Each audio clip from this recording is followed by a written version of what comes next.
अभाग्यवसी हरि भाग्यवंत, ऐसे श्री गुरु आका श्रीमंत, जीवत्वाची खंत स्वरूपी विराली श्रीराम. जीवना देण्या अर्थ सद्गुरु काका समर्थ, जीवत्वाचा अंत आत्मारामी केला श्रीराम. सारिखे पूर्ण वैराग्य जाचे, वसिष्ठा परी ज्ञान योगेश्वराचे, कवी वाल्मिका सारिखा मान्य ऐसा, नमस्कार माझा सद्गुरू रामदासा. श्रीराम समर्थ. श्रीराम. परमपूज्य श्री गुरु डॉक्टर काका यांना साष्टांग नमन करते. परम आदरणीय सुनील काका यांनाही साष्टांग नमन करते. आणि श्रोते, आपण जगदीशांची मूर्ती आहात, माझे प्रेरणास्थान म्हणून आपणालाही साष्टांग वंदन करते. श्रोते, आपण जगदीश मूर्ती, श्रवणे बैसावे एकांती, स्थिर होईल माझी मती, आपणा कृपा प्रसादे.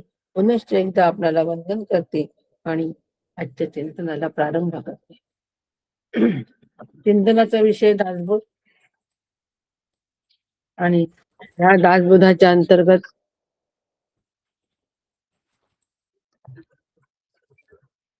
दशक 15वा सुरू आहे. दशक 15व्याच्या अंतर्गत आज आपला दशक 15व्या मधला समास तिसरा चालू आहे. चौथा समास शाश्वत ब्रह्म निरूपण. समासाचं नाव आहे शाश्वत ब्रह्म निरूपण. आता समर्थांनी आत्मदशक नाव आहे, पूर्ण दशकाचं नाव आत्मदशक दिलंय, आणि ह्या आत्मदशक नावाच्या अनुषंगिक या ठिकाणी समर्थांनी आम्हाला शाश्वत ब्रह्म निरूपण सांगितलेलं आहे. शाश्वत ब्रह्म सगळ्यांना माहिती, ब्रह्म हे शाश्वत आहे आणि बाकीचं सगळं अशाश्वत आहे. तरी सुद्धा शाश्वत ब्रह्म निरूपण आम्हाला सांगण्याची आवश्यकता समर्थांना काय? यापूर्वी पण एकदा एक समास या ठिकाणी होऊन गेले शाश्वत ब्रह्माचा, आणि आता परत दुसरा त्याची पुनरावृत्ती समर्थ करतात आहे. याचा अर्थ असा आहे की शाश्वत ब्रह्म हे याला मी जाणलं पाहिजे. साधक या नात्याने माझं प्रथम कर्तव्य काय आहे? शाश्वत ब्रह्माला जाणणं. कशासाठी अनुग्रह घेतला हो? श्री गुरूंचा अनुग्रह आम्ही कशासाठी घेतला? हा थोडा विचार आपण करायला हवा. कशासाठी मी अभ्यास करतोय? कशासाठी श्री गुरूंचा अनुग्रह घेतोय? कशासाठी श्रवण मनन करतो आहे? श्रवण आणि मनन यापरते दुसरे नाही साधन, तरी ते नित्य नूतन केलेची पाहिजे. समर्थाने केलेची पाहिजे म्हटलंय. नित्य नूतन केले पाहिजे म्हणजे नित्य नूतन केले पाहिजे म्हणजे नित्य म्हणजे रोज केले पाहिजे, अनु केले पाहिजे. आणि नूतन म्हणजे नूतन तत्वाचं म्हणजे ब्रह्मतत्वाचं रोज आम्ही श्रवण आणि मनन केलं पाहिजे. एवढा खटाटोप आम्ही का करतो आहे? नुसतं श्री गुरूंचा अनुग्रह घेणं पुरेसं आहे का? ते पण नाही. संपर्क आणि आत्मचर्चा आज सकाळीच इतकी सूत्र सांगितलेली आहे की संपर्कात राहायचं आणि आत्मचर्चा फार महत्वाची आहे. ज्या वेळेला दोन साधक भेटतात त्यावेळेला त्यांनी आवर्जून मुद्दाच काढायला पाहिजे की आज सकाळी काय मुद्दे झाले, कोणते मुद्दे मला आवडले, ते मी मला कसं लावून घ्यायचे, हे सगळं आत्मचर्चेमध्ये याचं विशदीकरण होतं. म्हणून आत्मचर्चा उदंड आणि विशद व्हावी, फार मोठा आग्रह आत्मचर्चेचा काकांचा आहे हो. सांगितलं होतं, बरेचदा सांगितलं की शिवगडला आम्ही 2-3 जण होतो. खूप पाऊस असल्यामुळे अडकून राहिलो. काका म्हणाले आपण 2-3 जण इथे म्हणजे आत्मचर्चा चालू असेल. आम्ही कोणीही आत्मचर्चा करत नव्हतो. आम्ही आमचा अभ्यास करत होतो व्यक्तिगत. पण काकांनी एकदा नाही, दुसरा दिवस आल्यानंतरही काकांनी आम्हाला तेच टोकलं. "काय झाली का आत्मचर्चा?" आम्ही लाजेने मान खाली घातली आणि कळलं की काकांना काय अभिप्रेत आहे. फक्त 2-3च साधक आम्ही शिवगडला मुक्कामी होतो आणि काकांनी असं म्हटल्याबरोबर आम्ही तत्काळ त्या दिवशीपासून आत्मचर्चा करायला सुरुवात केली. शिवगडच्या वास्तव्यामध्ये आम्ही तिघच जण होतो, पण आम्ही आत्मचर्चा करायचो. म्हणजे आज दिवसभरात आपला काय अभ्यास झाला, कोणता मुद्दा मला जास्ती भावला, ह्या सगळ्याचा उहापोह आम्ही करत होतो आपसामध्ये चर्चा करून. म्हणून आत्मचर्चा अत्यंत महत्वाची आहे. 2 साधक भेटल्यानंतर हवा, पाणी, राजकारण आणि 400 पार कशाला बोलायचं हो? स्वरूपाच्या अनुषंगिक आजचं श्रवण कसं होतं? स्वरूपाच्या अनुषंगिक आजच्या श्रवणात कोणते मुद्दे होते? हे सगळं आम्हाला बारकाईने श्रवण करावं लागेल, तेव्हाच उमगेल की नाही. मग त्याच्यामधल्या त्या साधकामधला एक कोणीतरी अनुभवी साधक असतो किंवा ज्येष्ठ साधक असतो, तर त्याच्या त्या ज्येष्ठ साधकाला आम्ही त्याच्या मार्गदर्शन घ्यायचं आणि त्याला बोलण्यासाठी प्रवृत्त करायचं आणि आम्ही पण आजचे काय मुद्दे झाले हे निश्चितपणे लक्षात ठेवून एखादा मुद्दा तर बोलावा हो. म्हणून चर्चा घडली पाहिजे. म्हणून ग्रुपवर झालेल्या श्रवणाचा एखादा मुद्दा आवडला असेल तर आवर्जून टाका, असं सकाळी आवाहन केलं. तेवढ्यासाठी ही चर्चेची सवय मला लागावी. आणि आम्ही अनुग्रह कशासाठी घेतो? अभ्यास का करतो? एवढी आत्मचर्चा, संपर्कात का राहतो? याचं उत्तर एकच आहे. या सगळ्याचं उत्तर आहे ते म्हणजे आम्हाला आमचं शाश्वत कल्याण करायचं आहे. शाश्वत कल्याण म्हणजे टिकाऊ स्वरूपाचं कल्याण. म्हणजे एकदा झाल्यानंतर ते कधीच खाली येत नाही. अशा पद्धतीचं शाश्वत कल्याण आम्हाला करायचं आहे आणि शाश्वत कल्याण शाश्वत कल्याण केव्हा होईल? ज्या वेळेला मी ब्रह्म आहे हा माझा निर्णय सहजतेने होऊन जाईल, त्यावेळेला शाश्वत कल्याण माझं होणार आहे. आणि म्हणून आम्ही अनुग्रह घेत असतो. म्हणून श्री गुरूंची आवश्यकता असते.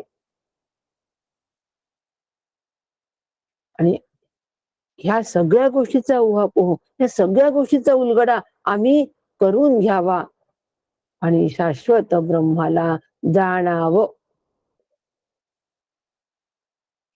शाश्वत ब्रह्माला जाणावं आणि असं ज्या वेळेला आम्ही जाणू, त्याच वेळेला आम्ही ब्रह्मरूप होऊन राहू. त्याच्यामुळे पक्का उद्देश लक्षात ठेवा, आम्हाला ब्रह्मरूप व्हायचं आहे, आनंद रूप व्हायचं आहे. इतकी आपली वाटचाल सातत्याचं श्रवण चालू आहे आमचं. गेले कोरोनापासून आज 5 वर्ष झाली, पण आपण सातत्याने श्रवण करतो आहे. तर ह्या सातत्याच्या श्रवणाचा परिणाम श्रवणासवे सुमना समाधी जोडे निश्चित झाला पाहिजे. माझी अंतःकरण वृत्ती ही सूक्ष्म झाली पाहिजे. आणि म्हणून समर्थांनी आम्हाला शाश्वत ब्रह्मनिरूपण दिले. पण शाश्वत ब्रह्मनिरूपण देत असताना आम्हाला समर्थांनी अशाश्वताची सुद्धा ओळख सांगितली हो. खूप छोटा समास आहे. आजच्या समासामध्ये सगळी अशाश्वताचीच ओळख दिलेली आहे. का दिली अशाश्वताची ओळख? ज्या वेळेला आम्हाला शाश्वत आणि अशाश्वत यांचा निवाडा करायचा असतो, त्यावेळेला आम्हाला अशाश्वत काय आहे हे नक्की माहित पाहिजे. आणि अशा पद्धतीने आम्हाला जेव्हा हे माहित होईल अशाश्वत काय आहे, त्याच वेळेला आम्ही शाश्वताच्या मागे लागू. बुडत्या बँकेमध्ये कोणीतरी गुंतवणूक करेल का? अजिबात करणार नाही. ज्याचा मला काही उपयोग नसतो, त्याच्यामध्ये आपण पैशाची गुंतवणूक करतो का? अजिबात नाही. मला उपयोग आहे फ्रीज, मिक्सर, टीव्ही, मायक्रोवेव्ह याचा उपयोग आहे. मग मी ह्या व्यतिरिक्त जी काही उपकरणं असतात, त्या मी त्याच्यात गुंतवणूक करेल का? कारण त्या उपकरणाचा मला काहीच उपयोग नाही. ज्या उपकरणांचा मला अजिबात उपयोग नाही, त्यात मी कधीच गुंतवणूक करत नाही. तसंच ज्या गोष्टींचा मला उपयोग होणार नाही, अशा अशाश्वत गोष्टीबद्दल मी त्या अशाश्वत गोष्टीमध्ये मी गुंतवणूक करणार नाही. कशाची? मनाची गुंतवणूक करणार नाही. कारण मनाची गुंतवणूक ज्यावेळेला आम्ही अशाश्वतामध्ये करू, त्यावेळेला त्या अशाश्वताचे जे परिणाम आहेत, ते सगळे आमच्या या मनावर होतील, अंतःकरणावर होतील आणि अंतःकरणामध्ये असलेला जो शाश्वत भाव आहे, हा शाश्वत भाव हा मात्र आमचा टिकणार नाही. शाश्वत ब्रह्मनिरूपण. अंतःकरणाचा शाश्वत भाव माझा टिकला पाहिजे.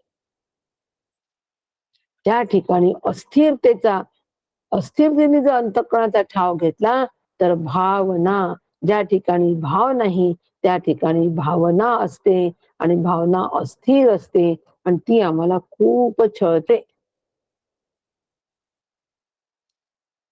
म्हणून अंतःकरणाचा भाव हा शाश्वत असावा. मग ब्रह्म शाश्वत आहे म्हणजे काय आहे नेमकं? हे पण आम्ही समजून घ्यायला पाहिजे की नाही. शाश्वत आहे, शाश्वत आहे, शाश्वत आहे. टिकाऊ आहे, टिकाऊ आहे, टिकाऊ आहे म्हणजे काय हो? टिकाऊ आहे म्हणजे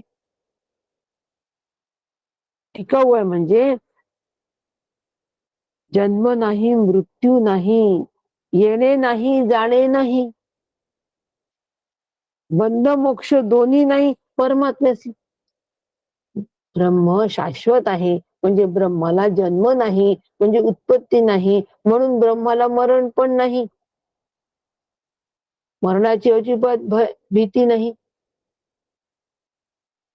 मला जर माझ्या मरणाची भीती काढायची असेल, भयमुक्त व्हायचं असेल, तर मी मूळचा ब्रह्मरूप आहे हे मी नीट समजून घ्यावं, जाणून घ्यावं.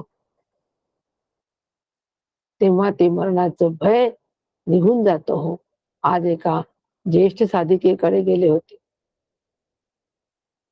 त्यांच्याशी बोलता बोलता त्या म्हणाल्या की अहो, कठोपनिषदाचं श्रवण सुरू झालं ना, तेव्हापासून यमदेवाची भीतीच संपली.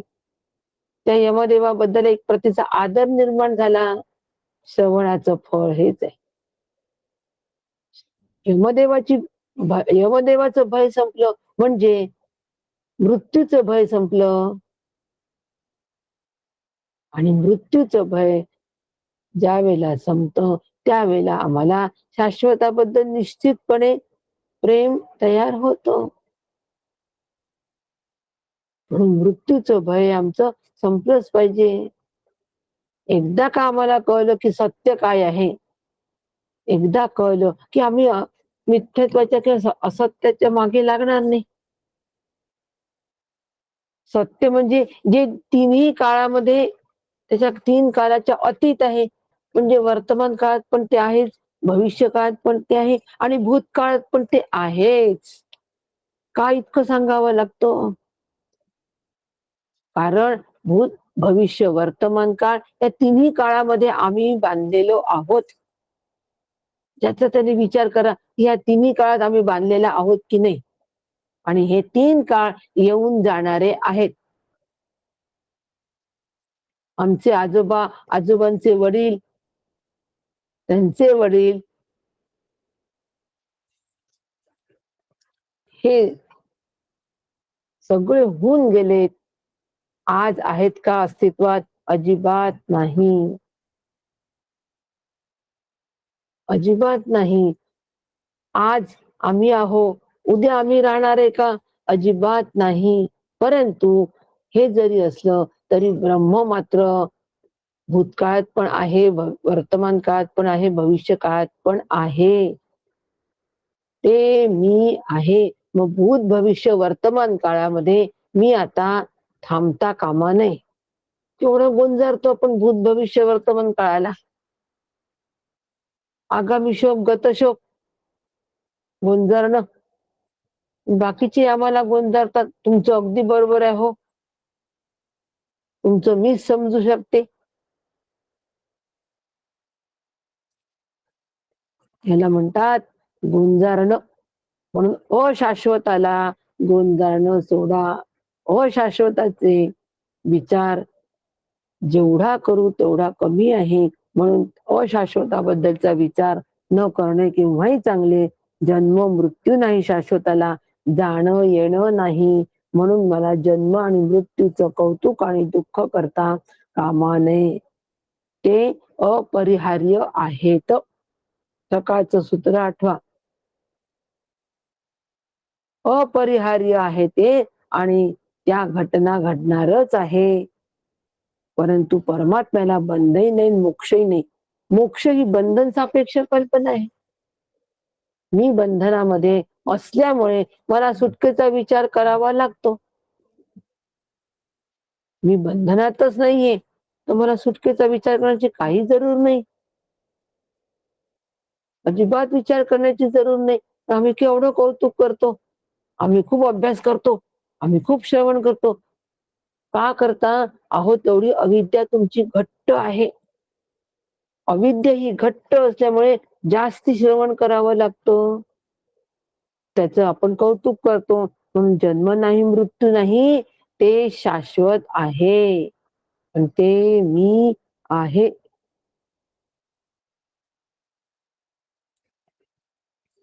याला म्हणतात शाश्वत ब्रह्मनिरूपण. हे मी समजून घ्यायचं. नुसतं समजून नाही घ्यायचं, तर माझ्या जीवनामध्ये हे सगळे ब्लॉक्स आम्ही असे करायचे, नीट बसवायचे.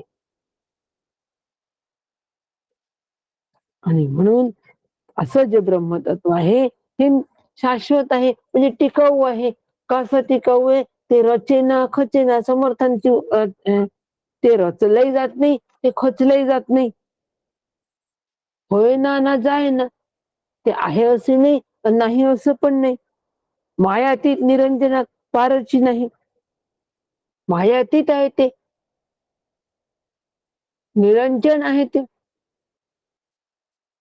आणि असं जे आहे, जे रचत नाही, खचत नाही, ते तापेना निवेना, जे तापत नाही, निवत पण नाही,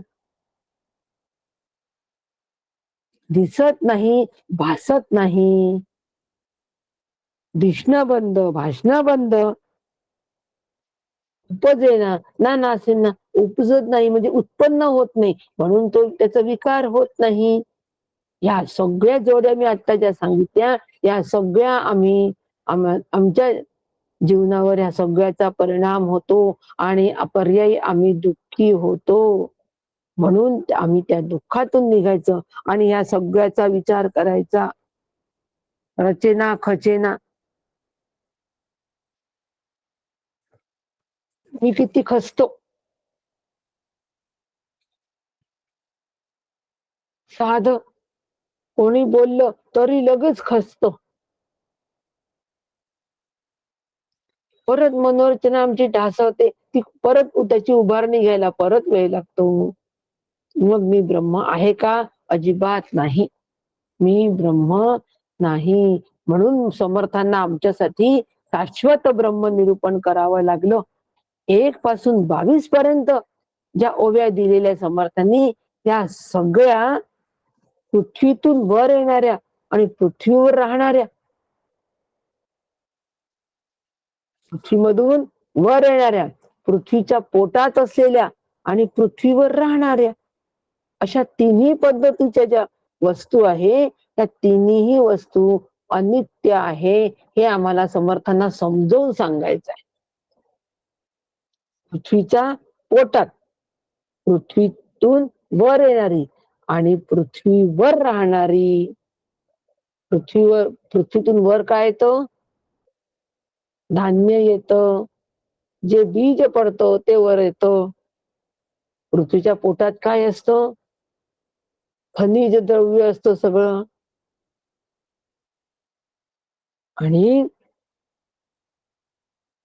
पृथ्वीवर राहणारे म्हणजे जे सगळे दिसतात, पशु पक्षी झाडं डोंगर, आम्ही देहादी जगत, हे जे आम्ही सगळे राहतो, हे सगळे अनित्य आहे, मिथ्य आहे. आणि हे समर्थांनी आम्हाला दाखवून दिलेले आहे समासामध्ये. एक एक ओवी वाचाल तर मिथ्यत्व कसं आहे ते कळत जाईल.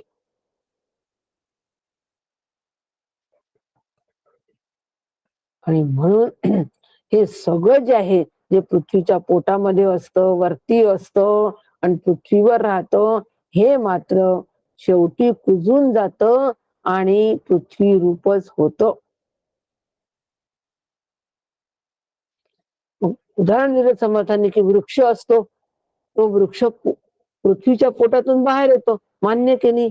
तो वाळला की त्याचं लाकूड होतं, लाकूड जळले की भस्म होतं आणि ते परत पृथ्वीरूप होतं.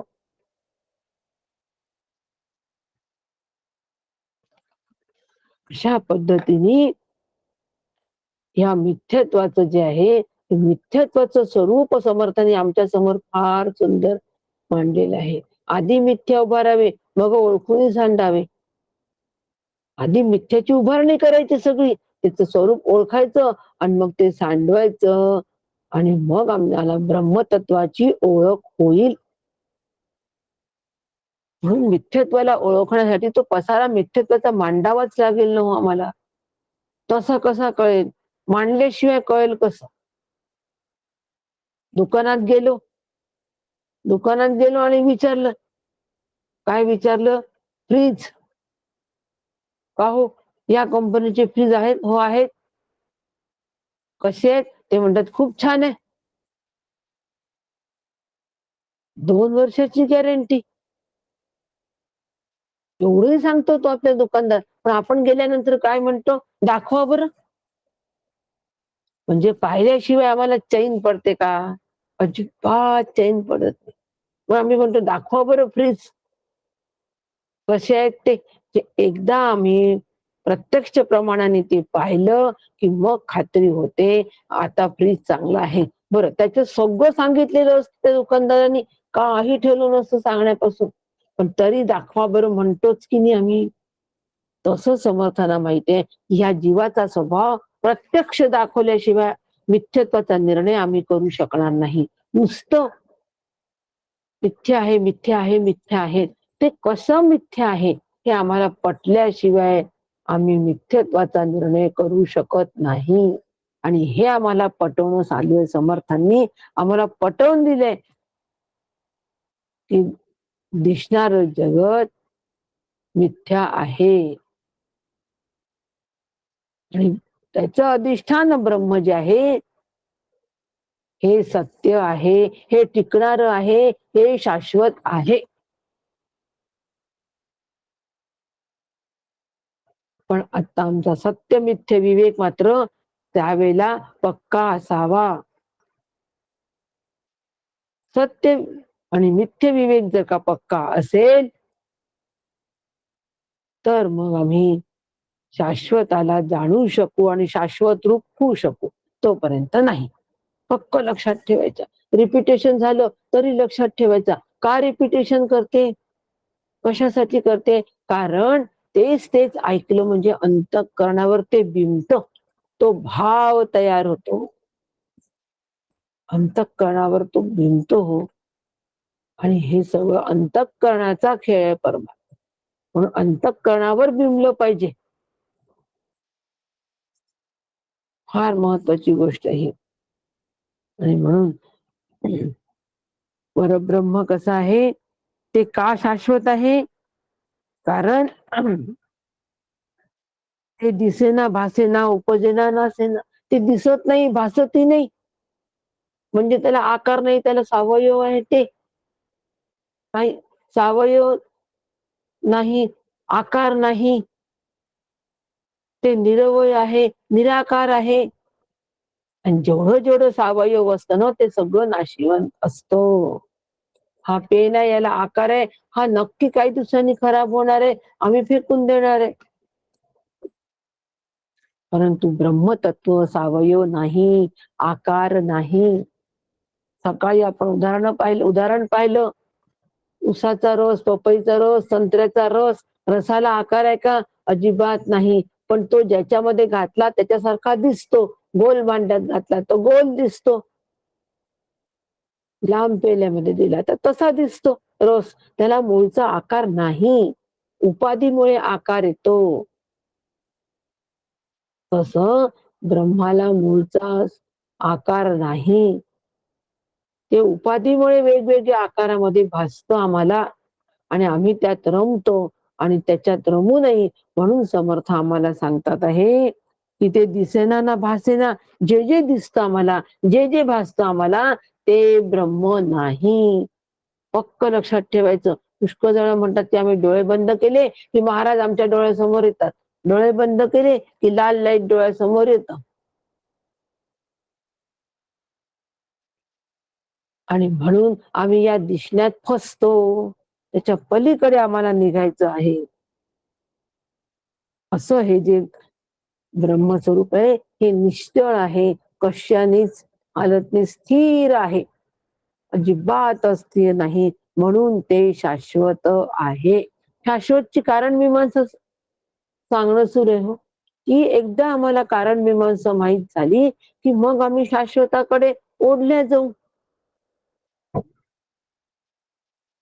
जोपर्यंत आम्हाला शाश्वत का बरं याचं उत्तर मिळत नाही तोपर्यंत मग आम्ही त्याच्याकडे ओढलं जात नाही. नुसता अभ्यास होतो, नुसतं श्रवण होतं, पण मी खरंच शाश्वत तत्व आहे का हे अंतःकरणामध्ये बिंबत नाही.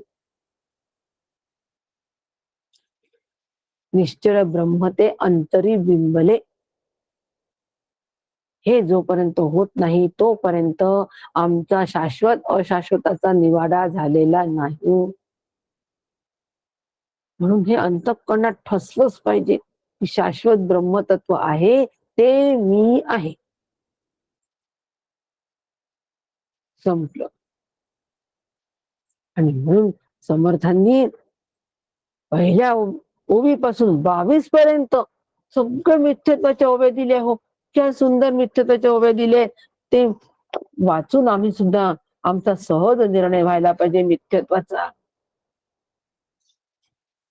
परंतु होत नाही, कारण त्याला कारण माया इतकी जबरदस्त आहे ही माया, की ही माया आम्हाला शाश्वताचा निर्णय करू देत नाही. मध्ये इतकं काही अशाश्वत आणून सोडते की त्यातच आम्ही तिथेच थांबतो. प्रत्येकाचा अनुभव आहे हो, प्रत्येकाने आपला अनुभव या अनुभवाशी टॅली करा, कळतं खरंच आम्ही नेमकं काय करतोय, काय करायला हवं, काय करतोय. आणि म्हणून समर्थांना ते आम्हाला शाश्वत ब्रह्म सांगावं लागलं. पृथ्वीपासून झाली झाडे, झाडापासून होती लाकडे, लाकडे भस्म न पुढे पृथ्वीच होय. पृथ्वीमधून पाणी, अन्न, रस, झाडे वाढतात, वाळली की त्याचे लाकडं होतात आणि परत जळून ती कुजून पुन्हा पृथ्वीशी एकरूप होतात. मग आता असं जर असेल तर आम्ही त्या झाडांमध्ये आमचं मन असतं. झाड वाळलं की फार वाईट वाटतं, लक्ष नाही लागत, कारण सगळं जीव त्याला त्या झाडाला लावलेला असतो. पृथ्वी अनेक प्रकारच्या वेली वाढून त्यावर पाने, फुले, शेंगा विस्तार होतो, पण सगळं कुजून परत पृथ्वीमय होतं. धान्य सुद्धा पृथ्वीलाच येऊन मिळतं. मृतदेह सुद्धा जर तसाच ठेवला तर त्यात किडे होतात आणि ते परत पृथ्वीमध्येच पृथ्वी रूपच ते होतं. देहाची पण हीच गत आहे. जी गत झाडांची, जी गत धान्याची, जी गत पाने, फुले, शेंगा यांची आहे, तीच अवस्था आमच्या शरीराची आहे. आधी समर्थांनी आम्हाला ह्या सगळ्या गोष्टी सांगितल्या, यांची काय अवस्था, यांची काय अवस्था. मग शरीराकडे वळले कशासाठी? आमच्या अंतःकरणात ते बिंबावं म्हणून. आधी शरीर सांगितलं असतं आम्ही म्हटलं असतं समर्थ काही सांगतात, कशावरून कशावरून म्हणून समर्थांनी आधी आम्हाला एवढे उदाहरण दिले हो. आणि पृथ्वीशिवाय कोणती गती आहे, कोणतीच गती नाही. पृथ्वीमध्येच आम्हाला अजून चढावं लागतं. झाड असो, वस्तू असो की काही असो, वस्तू खराब झाली की आपण कुठे फेकतो? उकिरड्यावर. का बरं फेकतो? मग ती चांगली का नाही ठेवत? ती आता वापरण्याच्या लायक नसते, फेका. ती सडते आणि मग ती मातीमध्ये एकरूप होते, कळत सुद्धा नाही. आणि म्हणून जे जे निर्माण होतं काही काळ टिकतं आणि जे जे नष्ट होतं ते सगळं जाणारं येणारं आहे. आणि अशा जाणाऱ्या येणाऱ्यामध्ये आम्ही न रमता आम्ही स्थिर जे आहे त्यात रमावं. व्यवहारापुरता त्या जाणाऱ्या येणाऱ्याचा व्यवहार करावा, पण त्याच्यानंतर रमण्याचं जर ठिकाण आमचं कोणतं असेल तर शाश्वत तत्व आहे. हो, व्यवहार संपले, सगळे संपले आहेत, शांत बसलो आहे आणि ब्रह्मनिरूपण वाचतो आहे किंवा ब्रह्मनिरूपण ऐकतो आहे. कशासाठी? मी काय पद्धतीने ब्रह्मरूप आहे हे मला समजून घ्यायचं आहे. नुसतं समजून घ्यायचं नाही, तर तो माझ्या अंतरिंचा भाव होणं गरजेचं आहे. अंतर्भाव तयार होणं गरजेचं आहे. जोपर्यंत अंतर्भाव असा होणार नाही तोपर्यंत अनुभवाच्या खूप अलीकडे अलीकडे आम्ही आहोत. म्हणून समर्थ म्हणतात आहे की लोक नाना धातू पुरती बहुता दिवसे होय माती, सुवर्ण पाषाणीची गती तसलीच आहे. सोन्या चांदी सारख्या वस्तू धातू लोक पुरून ठेवतात, पण दीर्घकालाने त्याची माती होते. फक्त आपल्याला लागतील लागतील लागतील वस्तू म्हणून आपण किती जमा करतो पसारा. आणि एक दिवस लागणारी वस्तू सापडतच नाही, बाजारात जाऊन घेऊन या, काय फायदा?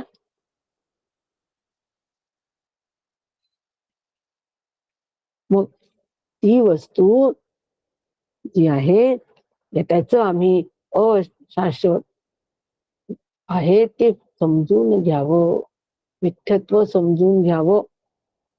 म्हणून पुरून ठेवणं नाही. पुरून ठेवायचे पूर्वीच्या काळी, आता आम्ही जमा करून ठेवतो.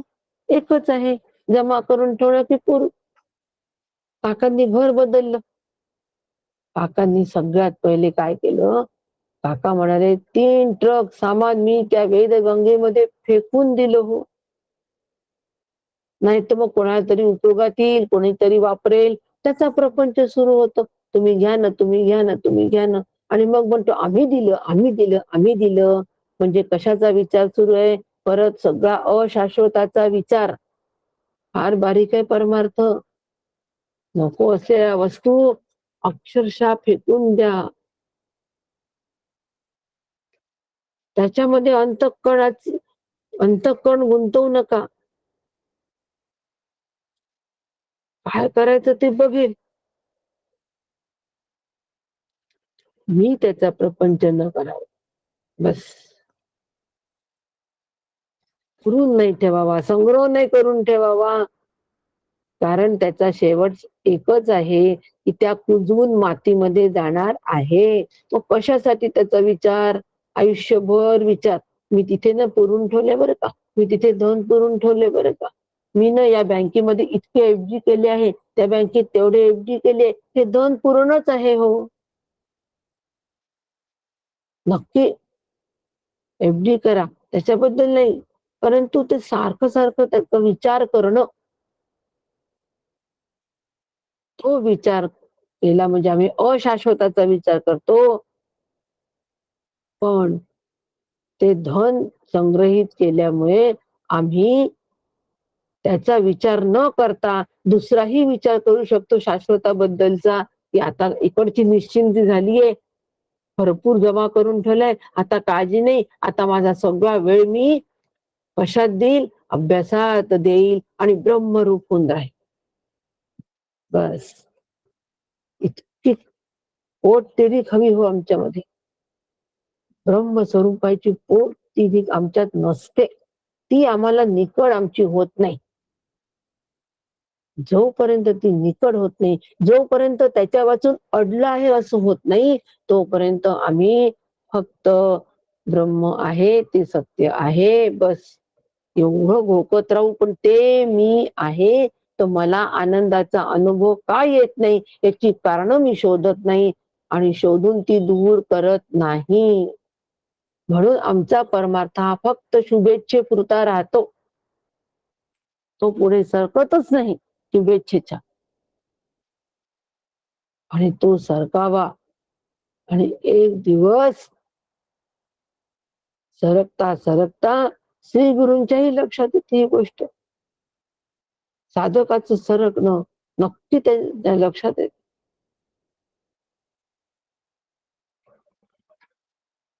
असं हे जे शाश्वत तत्व आहे, त्या शाश्वत तत्वाची ओळख करून घ्यावी. आणि सोन्याची वस्तू सुद्धा पृथ्वीरूप होते, ती पण नष्ट पावते. अशा प्रकारे समर्थांनी यामध्ये खूप सारे उदाहरणं दिलेली आहेत. 22 पर्यंत उदाहरणं दिली आहेत समर्थांनी. आणि समर्थ म्हणतात की जी जेथून निर्माण होते ते त्याच्यातच लयाला जाते. जेथून त्याची उत्पत्ती होते त्याच्यातच ते लय जात. कार्य कारणामध्ये विलीन होतं. जेवढ्या वस्तू निर्माण झाल्या आहेत ना, या सगळ्याची काही ना काही कारण आहे. गहू कशासाठी निर्माण झाला? पोट भरण्यासाठी. आणि म्हणून कार्याची समाप्ती कारणामध्ये होते, म्हणजे सगळे लयच होणार आहे. मग आम्ही कशामध्ये असावं, हा माझा विचार मीच केला पाहिजे. पण श्री गुरूंच्या बुद्धीनुसार, म्हणून ही बुद्धी आहे ना आमची, ही श्री गुरूंना गहाण टाकावी. ते करतील तसा विचार करावा.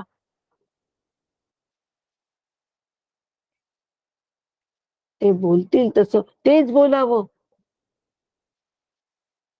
असं जेव्हा आम्ही करू, तत्कथनम तत्श्रवणम, असं जेव्हा करू त्याच वेळेला अंतर्भाव तयार होणार आहे शाश्वताचा. आणि म्हणून समर्थ म्हणतात की अशी सगळी पंचमहाभूते आपल्या प्राणामध्ये लीन होतात. भूत म्हणजे निर्माण झाले, पुन्हा मागुते निवाले, पुढे शाश्वत उरले परब्रह्म ते. ज्याला उत्पत्ती आहे त्याला भूत म्हणतात. हे उत्पत्ती झालेलं नष्ट होणारच आहे, परंतु एक तत्व राहणार आहे. सगळं नष्ट झालं तरी ते म्हणजे शाश्वत तत्व आहे. ते अशाश्वत आहे. ते शाश्वत आहे तत्व परब्रह्म तेवढं उरणार आहे. बाकी अशाश्वत सगळं नाश होणार आहे. ब्रह्म अबाधित राहणार आहे. आणि असं अबाधित राहिलेलं ब्रह्मतत्व मी आहे. त्याला अभ्यास असं म्हणतात. याच्यासाठी श्रवण आहे हो, याच्यासाठी मनन आहे, याच्यासाठी श्री गुरूंचा अनुग्रह आहे. ते आम्हाला विशेषत्वाने सांगत असतात की ब्रह्म शाश्वत आहे, ते तू आहेस कशा पद्धतीने. नगरची गोष्ट आहे. सहज बोलण्यामध्ये कसा विषय असतो. पाणी सांडत होतं कॅन मधून, आणि पाणी सांडत असताना तिथे एक पायपोस पडला होता त्याच्या जवळच. पटकन नगरच्या ताईंनी पायाने तो पायपोस सोडला आणि पटकन ते पाणी पुसून घेतलं. असं झाल्यानंतर सुनील काका म्हणाले, हे बघा, विचार तयार असेल तर अविचार पटकन पुसून टाकता येतो असाच. विचार जर तयार असेल आमचा तर, म्हणून संदिग्धची असावा विचार. आमच्या जवळ नेहमी विचार तयार असावा, नेहमी वैचारिक पूल तयार असावा, म्हणजे पटकन आम्हाला पाणी इतक्या लवकर पुसलं त्या परत आनंदाला प्राप्त झाल्या की आता कोणी पडणार नाही. पण हे प्रक्रिया 2 मिनिटांमध्ये झाली. पण कारण तिथे उपलब्ध एक पायपोस होता. असं विचारांचं जर आमच्या जवळ साठा असेल तर अविचाराला ताबडतोब आम्हाला काढून टाकता येईल. आणि म्हणून जेवढं अशाश्वत आहे हे आम्हाला या अशाश्वताला आम्हाला आमच्या अंतःकरणातून मिटवून टाकता येईल, याच्यामधलं सत्यत्व काढून टाकता येईल. पण केव्हा शाश्वत भाव तयार असेल, शाश्वत विचार आत तयार असेल तर. आणि म्हणून जे उरतं ते परब्रह्म आहे, ते मी आहे. हा अनुभव जोपर्यंत घेत नाही, तोपर्यंत जन्म मरणाचे चक्र सुटत नाही.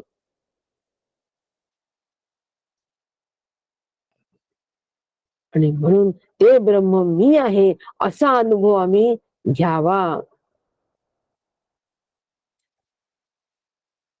आणि असा अनुभव आम्ही जेव्हा घेतो, तेव्हा ही सगळी अचेतन सृष्टी जी दिसते आहे, ही ईश्वरापासून तयार झाली आणि ईश्वराचं अधिष्ठान परब्रह्म स्वरूप आहे, हे पण लक्षात घ्यावं.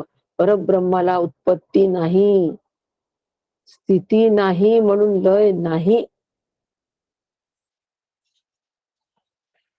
आणि म्हणून मग दृश्य सृष्टी आहे हा पूर्व पक्ष झाला. आम्हाला दृश्य सृष्टी आहे असं वाटतं की नाही, सत्यत्वाने आहे असं वाटतं की नाही. जायचंय मला 4 दिवसांनी गावाला, मग गावाला जायचं म्हणून किती चर्चा. मला गावाला जायचंय, मला गावाला जायचंय, किती चर्चा करतो. थांबा मी पेटी भरतो, मला गावाला जायचंय. आता आम्ही या ठिकाणी कशाला महत्व दिलं? जाण्याला, अशाश्वत, त्याच्यातच त्याचीच चर्चा. जायचंय ना, मग एकदा नियोजन करा आणि विचार शाश्वताचा ठेवा. सारखं त्याच कशाला भोगपट्टी. म्हणून सगळी ही अचेतन सृष्टी जी आहे ती ईश्वरापासून आणि ईश्वर परब्रह्मापासून उत्पन्न होतो. परब्रह्माला उत्पत्ती नाही, म्हणून आम्ही उत्पत्तीमध्ये रंगता कामा नये. आणि म्हणून ही दृश्य सृष्टी सत्यत्वाने निर्माण झालेली आहे असं जेव्हा आम्ही समजतो, त्यावेळेला तो पूर्व पक्ष असतो. सत्यत्वाने आम्ही हिला त्याला सत्यत्व देतो. गावाला जाणं सत्यत्व देतो, न जाणं सत्यत्व देतो. आम्ही पूर्व पक्षामध्येच रमतो, पूर्व पक्षामध्येच रमतो. म्हणून हा पूर्व पक्ष सोडून द्यायचा आणि सिद्धांत पक्ष म्हणजे ही जी सृष्टी आहे, ही सृष्टी मिथ्या आहे आणि ज्ञानाने निवृत्त होते. त्याचा बाध करायचा मला ज्ञानाने. हा सिद्धांत पक्ष आहे आणि ह्या सिद्धांत पक्षामध्ये आम्ही असावं. म्हणून समर्थ म्हणतात, काका म्हणतात की या पक्षांचा खेळ चालू ब्रह्मज्ञान होईपर्यंत या पक्षाचा खेळ चालतो. सिद्धांत पक्ष, पूर्व पक्ष, सिद्धांत पक्ष, पूर्व पक्ष. हो, पूर्व पक्षात आम्ही तेव्हा आलो हे आम्हाला कळत सुद्धा नाही. अजिबात नाही. आत्ताच गावाला जायचं उदाहरण दिलं. गावाला जायचंय पेटी भरायची, गावाला जायचंय बँकेतून पैसे आणायचे, गावाला जायचंय भेट घेऊन घ्या. तेवढं त्या गावाला जायचं कौतुक, तेवढं कौतुक, तेवढं सत्यत्वाने आम्ही त्याच्यावर विसंबून राहतो, त्याच्यावर त्या सगळ्या गोष्टींवर. आणि पूर्व पक्षातून आम्ही निघावं, सिद्धांत पक्षावर आरूढ व्हावं. म्हणजे मग या परब्रह्मामध्ये पूर्व पक्ष उत्तर पक्ष हे भेद राहणार नाही, ते एकमेव अद्वितीय आहे. म्हणून सिद्धांत पक्षावर आरूढ राहिलं तर आम्हाला एकमेव अद्वितीयचा अनुभव येणार आहे, तोपर्यंत नाही. पूर्व पक्ष म्हणजे झाले, सिद्धांत म्हणजे निमाले. पक्षातीत जे संचले परब्रह्म ते, हे प्रचितीने जाणावे. विचारे खुणेसी बाळावे, विचारे विण सिनावे, तेच मूर्खपण. हा असा अनुभवच घ्यावा. शास्त्र शुद्ध विचाराने मिळालेल्या खुणेने तो अनुभव स्थिर करावा. हा असा अनुभवच घ्यावा. कशाचा अनुभव घ्यावा? शाश्वताचा अनुभव घ्यावा आणि तो अनुभव स्थिर करावा, स्थिर नंतर दृढ करावा आणि आत्मसात करावा. पण त्यासाठी विचार फार महत्वाचा आहे. म्हणून समर्थांनी 27व्या ओवीत सांगितले, विचारा वाचून ब्रह्मज्ञानासाठी खटपट करून दमणारा मूर्ख असतो. विचार हे साधन आहे हे आम्हाला माहीतच नाही. विचार साधन माहित नाही आणि आम्ही मात्र विचारा वाचून ब्रह्मज्ञानासाठी खटपट करतो. तेवढा विचारच नाही करत, बाकी सगळं करतो. सगळी खटपट करतो. व्रत करतो, वैकल्य करतो, उपास करतो, तापास करतो, पण विचाराचं साह्य आम्ही घ्यायला लवकर धजवत नाही मन. वाटतं का विचार हे साधन आहे? एक दृष्टांत सांगते नाथांचा. रज्जू सर्प आहे पडलेला खाली, दोरी पडलीये, अंधारामुळे तो आम्हाला सर्प भासला. आता तो सर्प आहे म्हणून मी भयभीत झालो, आम्ही भयभीत झालो खूप. त्याला हाकलायचं. मग काय करायचं? एक मोठी गाडी आणली आणि बाजूला आपटली, ढोल ताशेरे आणले, बाजूला वाजवले. तर कोणत्या आवाजाने काठ्या आपटणे, ढोल ताशेरे वाजणं, तो सर्प पळून जाईल? नाथांनी प्रश्न विचारला. कशानेच तो सर्प पळून जाणार नाही, कारण तो आलाच नव्हता. जाईल कसा?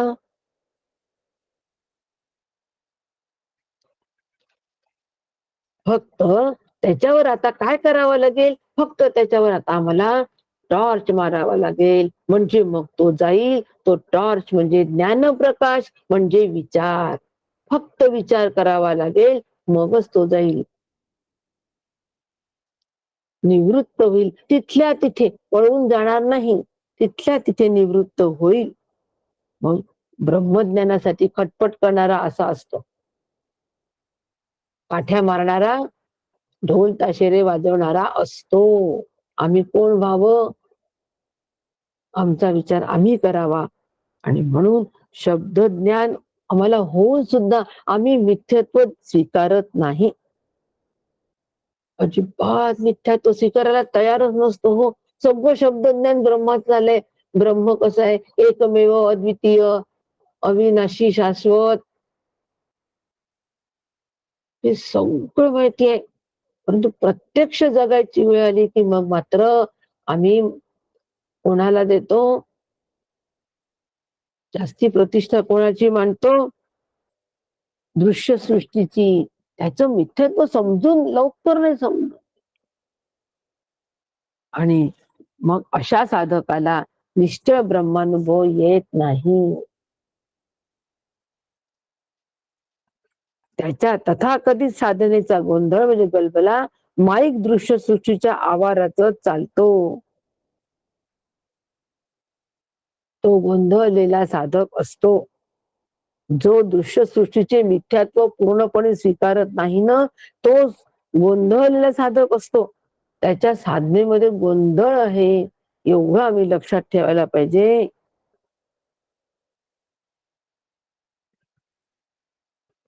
आणि हे आमच्या लक्षात न राहिल्यामुळे आम्ही शाश्वताला कधीच, शाश्वत रूप आम्ही कधीच होऊ शकत नाही.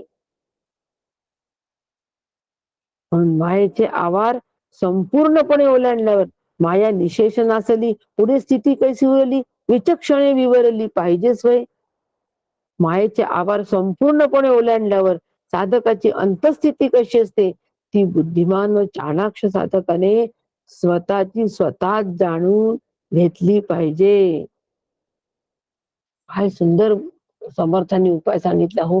माझी मनस्थिती मीच समजून घ्यायची, जाणून घेतली पाहिजे. दुसरा कोणीच जाणू शकत नाही. नाही ताई, तुम्ही की नाही खूप छान बोलता, म्हणजे नक्की तुमचा तो भाव तयार झालाय आणि तुम्ही ब्रह्मरूप झाल्या. तुम्ही म्हणायचं आणि मी म्हणायचं हो खरंच मी ब्रह्मरूप झाले, जमत नाही. प्रशंसा स्तुती मंडळ इथे जमत नाही. इथे पावती ही फक्त श्री गुरूंची असते आणि परीक्षण माझं असतं. लक्षात घ्या, पावती श्री गुरूंची, परीक्षण जीवाचं. जीवाने स्वतःच परीक्षण, आत्मपरीक्षण, कठोर आत्मपरीक्षण करायचं आणि पावती श्री गुरूंकडून घ्यायची. असं जर आमचं असेल तर मग आमचं बरोबर मार्गक्रमण चालू आहे. म्हणून मनस्थिती आमची कशी आहे हे आम्हीच आमचं तपासायचं आणि मायेचा आवार संपूर्णपणे ओलांडल्यानंतर, म्हणजे मायेला जेव्हा आम्ही पार करू त्यावेळेला अंतरंगाची स्थिती शोधायची आणि प्रत्येक वेळेला ती शोधायची, बघायची अंतःकरण स्थिती कशी आहे ती. ते त्याला सजग अंतःकरण वृत्ती हे नाव आहे, शास्त्राचं नाव. सजग अंतःकरण वृत्ती. ती अंतःकरण वृत्ती नेहमी जागी असते, नेहमी स्वरूपाचाच विचार करते. म्हणून समर्थ म्हणतात की यासाठी बुद्धिवान साधक पाहिजे आणि चाणाक्ष साधक पाहिजे, चातुर्य असणारा साधक पाहिजे. चाणाक्ष आणि बुद्धिमान साधक जर असेल तर तो माया संपूर्णपणे ओलांडल्यानंतर साधकाची अंतस्थिती कशी आहे हे तो जाणू शकतो. म्हणून मग अशा पद्धतीने आम्ही मायेचा पूर्ण निराश करायचा आणि जीवभाव गेले त्यावेळेला आत्मनिवेदन झालं, त्यावेळेला शाश्वत ब्रह्मनिरूपण त्या ठिकाणी आमच्या ठसलं. तेव्हा संपूर्णपणे मायेचा निराश झाल्यानंतर आणि म्हणून आत्मा वाच्य नाही, म्हणजे बोलण्याचा विषय नाही, म्हणजे आत्मानुभव जो आहे हा शब्दातीत आहे. शब्दाच्या पलीकडे शब्द पण तिथे थांबतात, माया पण तिथे थांबते, शब्द पण तिथे थांबतात आणि साधनाची खटपट संपून आलेला, ज्याची साधनेची खटपट संपली आहे, कर कर कर कर मर कर कर मर कर, या फेज मधून जो बाहेर आला, काय समर्थ शब्द वापरतात हो, खटपट संपून आलेला स्थिर आत्मानुभव जाणण्याच्या मर्यादेत सापडत नाही. विज्ञान कैसे जाणावे. सगळी साधनाची खटपट संपली आहे, आता मला जाणायचं आहे, ही मर्यादा त्याला राहत नाही. ही सुद्धा मर्यादा आहे. मला काहीतरी जाणायचंय, मला ब्रह्मतत्व जाणायचं आहे, हे सुद्धा आम्ही मर्यादित विचार करण्याचं लक्षण आहे. आम्ही अमर्यादित तत्वाचा अमर्यादितच विचार केला पाहिजे, नित्य सतत.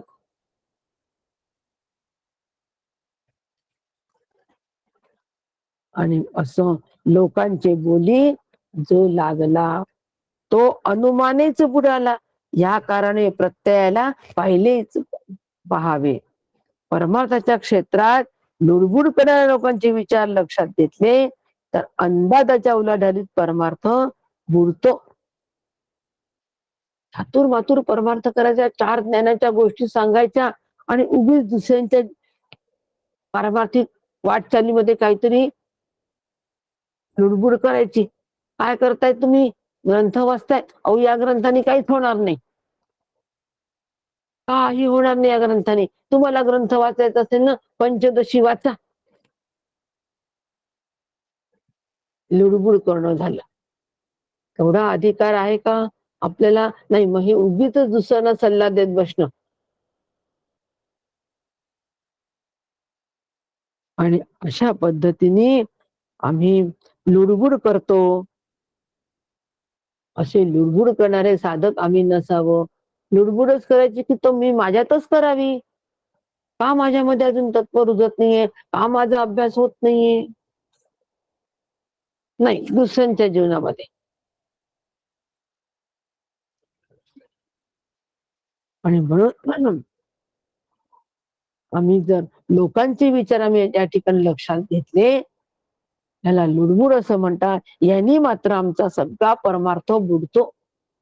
कारण समाजाचं माइंड हे फार फिकल आहे, हे चंचल आहे, अस्थिर आहे. आणि म्हणून आम्ही साधकाने स्वतःच आत्मभूती वरचेवर घेत राहावी आणि सगळ्यात महत्वाचं रोज एकदा तरी आत्मवारी करावी. रोज आत्मवारी करावी. वारी म्हणजे आत्मवारी म्हणजे रोज आत्मदर्शन करावं. म्हणजे काय करावं? साधनेला शांत बसावं, डोळे बंद करावे आणि शांत बसावं. काही विचार सुद्धा मनात आणू नये हो. विचार सुद्धा मनात आणू नये. कारण आत्मा कसा आहे? निष्कल, निर्मल, शांत असं आत्मस्वरूप आहे. तिथे कला नाही, तिथे कोणताच वळ नाही. आणि असं अंतःकरण हे शांत शुद्ध झालेलं असतं, तरंगरहित झालेलं असतं. तशा अवस्थेमध्ये किती वेळ बसता येतं हे आम्ही बघावं, हे आम्ही शोधावं. आमचंच आम्ही परीक्षण करावं, किती वेळ बसतो. याला आत्मवारी असं म्हणतात. ही रोज करावी. आज 1 सेकंदाची व्ही, उद्या 2 सेकंदाची व्ही. हळूहळू हळूहळू करता करता करता एक दिवस ती सहजता येईल आणि मी आत्मरूप होऊन राहील. वारीला जायचं, विठ्ठल रूप होऊन राहायचं. बस. जनाबाई विठ्ठलाकडे गेल्या आणि विठ्ठलच झाल्या.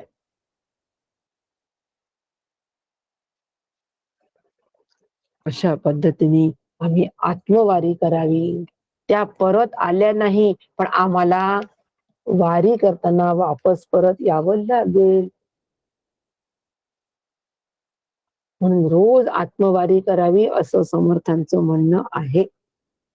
आत्मवारी लक्षात आली की नाही? रोज शांतपणे शांत बसायचं. कोणताच विचार मनात नाही, नामस्मरण पण नाही. कोणाचंही कोणालाही समोर डोळ्यासमोर आणायचं नाही. कारण आत्मा हा सावयव नाही, रूपवान नाही, आत्म्याला रूप नाही. आणि असं शांत स्थितीत बसायचं. तेवढा वेळ बसता येईल तेवढा वेळ. आणि मग त्यानंतर ती शांत अवस्था फार थोड्या वेळ टिकते. मग तिला टिकवण्यासाठी बाकीचे विकार माझ्या आता अंतःकरणामध्ये न येण्यासाठी म्हणून समाधी साधन संजीवन नाम. आता संजीवन नाम घ्यायचं. बैठकीत थोड्या वेळ नाम घ्या, नंतर चालता बोलता धंदा करता खाता जेविता सुखी होता नाम विसरो नये. बस. ह्याला शाश्वत ब्रह्म निरूपण, शाश्वताची ओळख असं म्हणतात.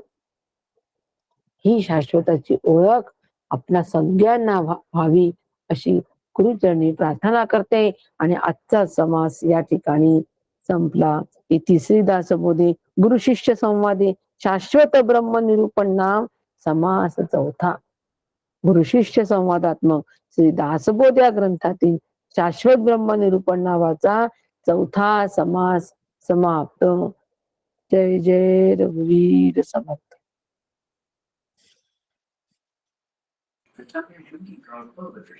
रामकृष्ण हरी ताई. रामकृष्ण हरी. रसिकाताई रामकृष्ण हरी. सुरेंद्र दादा जय जय रघु.